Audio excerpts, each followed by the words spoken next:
Good morning students, welcome to our BEd online class.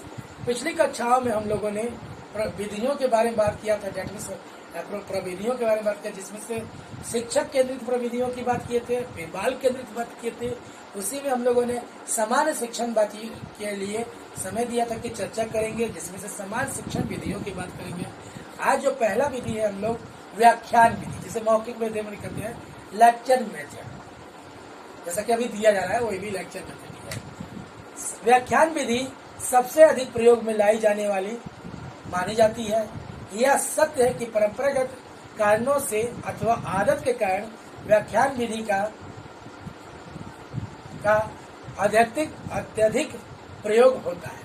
शिक्षक की मान्यता है कि ज्ञान के स्थानांतरण के लिए यह सबसे उपयुक्त स्रोत है।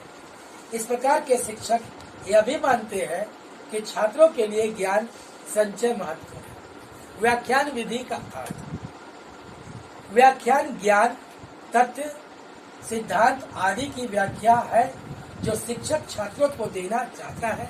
जिस समय शिक्षक ज्ञान आदि देना चाहता है तो उसका अनुमान होता है कि छात्र के पास आवश्यक पृष्ठभूमि एवं योग्यता है, जिससे वह व्याख्यान को समझ सकेगा। कुछ शिक्षा विद्वानों का मत है कि व्याख्यान आवश्यक संबंध स्थापित करने का एक संक्षिप्त एवं प्रभावी साधन है। यह सहसंबंध नवीन ज्ञान एवं और छात्र में है। व्याख्यान का मुख्य आधार मानव सूचना प्रविधि है, जैसे अभिप्राय, संप्रेषण एवं सूचना ग्रहण करना। कभी कभी यह संभव है कि अभिप्राय, संप्रेषण एवं सूचना ग्रहण प्रविधि में अंतराल रह जाए। इस प्रकार के अंतर को शिक्षक द्वारा पूरा किया जाना चाहिए। व्याख्यान विधि का आयोजन एवं प्रयोग, that means preparation and use of lecture method.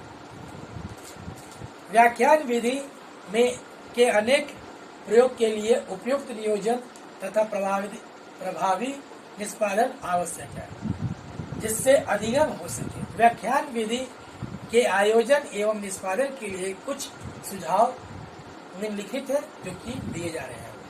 पहला, व्याख्यान की तैयारी से पूर्व शिक्षक को छात्रों का पूर्व ज्ञान जानना आवश्यक है, जिससे पूर्व ज्ञान एवं नवीन ज्ञान में सरलता से संबंध स्थापित किया जा सके। दूसरा, व्याख्यान सुनियोजित होना चाहिए।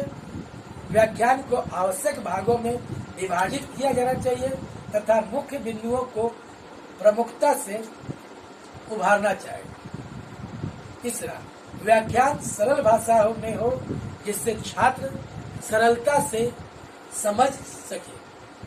अगला, व्याख्यान में उपयुक्त उदाहरणों का समावेश हो, जिससे छात्र अभिप्रेरित हो। अगला, व्याख्यान छात्रों के पूर्व ज्ञान और नवीन ज्ञान में सहसंबंध स्थापित कर सके।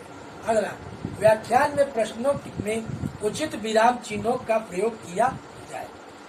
आवश्यकता अनुसार व्याख्यान में के साथ साथ श्याम पट सार पर नवीन शब्दों को लिखा जाए तथा चित्र बनाकर स्पष्ट किया जाए। व्याख्यान समाप्ति के पश्चात कुछ प्रश्न पूछे जाए, जिनसे छात्रों को संप्रत्यय स्पष्ट हो सके।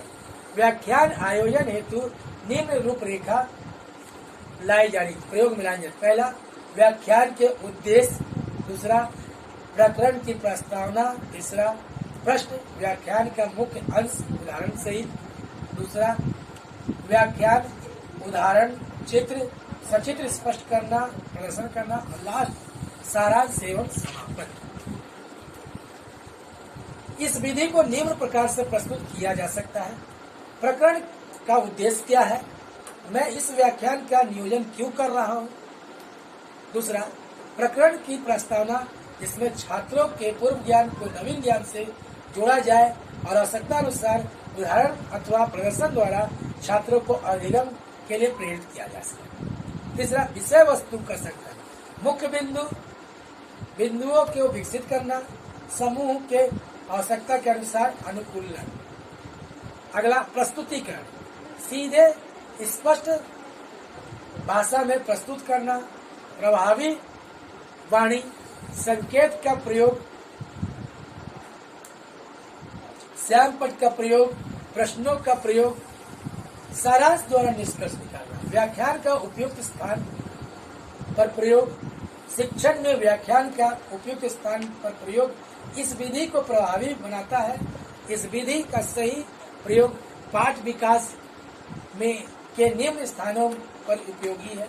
पाठ की प्रस्तावना के समय, नवीन प्रकरण को प्रस्तुत करने के समय व्याख्यान द्वारा उपयुक्त वातावरण विकसित किया जाता है, जिसकी सहायता से छात्रों को अधिगम हेतु अभिप्रेरित किया जाता है तथा उन्हें नवीन ज्ञान के प्रति रुचि उत्पन्न की जा सकती है। व्याख्यान का इस स्थान पर प्रयोग दिशा निर्देश पैदा करता है। दूसरा, पाठ विकास के समय, पाठ विकास में पाठ्यपुस्तक के पाठन के समय, प्रयोगशाला में प्रायोगिक कार्य करते समय तथा क्षेत्र भ्रमण के समय, प्रतिवेदन प्रस्तुत करते समय व्याख्यान अतिरिक्त बिंदु किंतु आवश्यक ज्ञान उपलब्ध कराता है और यह संपृक्तता की ओर अग्रसर करता है।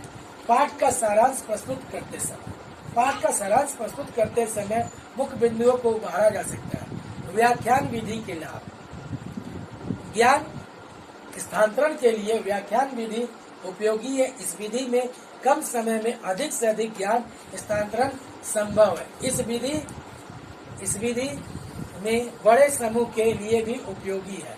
दूसरा, शिक्षण सामग्री के प्रचुर प्रयोग में से व्याख्यान विधि द्वारा बोध विकसित करना संभव है। जब छात्र पाठ्यपुस्तक पढ़ने में असमर्थ हो, उस समय व्याख्यान विधि प्रयोग में लाया जाता है। यह उपयोगी है। व्याख्यान विधि में कक्षा में छात्रों के चिंतन को एक दिशा में निर्देशित करना संभव है। व्याख्यान विधि में उपयुक्त हास्य, गहनता, तर्क एवं उत्साह का प्रयोग शिक्षण अधिगम को प्रभावी बनाते हैं। अगला, व्याख्यान द्वारा छात्रों में रुचि प्रेरित करना संभव है। इसकी भी कुछ सीमाएं हैं, मतलब लिमिटेशन जिसे कह सकते हैं। व्याख्यान विधि में अंतःक्रिया की सीमाएं हैं, इसलिए इस विधि में शिक्षक सक्रिय रहकर ज्ञान स्थानांतरण करता है और छात्र निष्क्रिय रहकर मात्र केवल सुनते रहते हैं, कभी कभी बोर भी हो जाते हैं। दूसरा, एक साधारण व्याख्यान छात्रों में प्रेरणा नहीं देता तथा विषय में रुचि उत्पन्न नहीं करता। तीसरा, व्याख्यान विधि में संप्रत्यय विकास संभव नहीं है। चौथा, व्याख्यान विधि में व्यक्तिगत आवश्यकताओं की पूर्ति संभव नहीं है। व्याख्यान विधि से बोध कम होता है। अगली कक्षा में हम लोग जो जैसे विज्ञान पढ़े अभी हम लोग कर रहे हैं, कौन सा विधि कर रहे थे, सीधे व्याख्यान विधि। अगली कक्षा में हम लोग विवेचना विधि या डिस्कशन मेथड पे चर्चा करेंगे। धन्यवाद।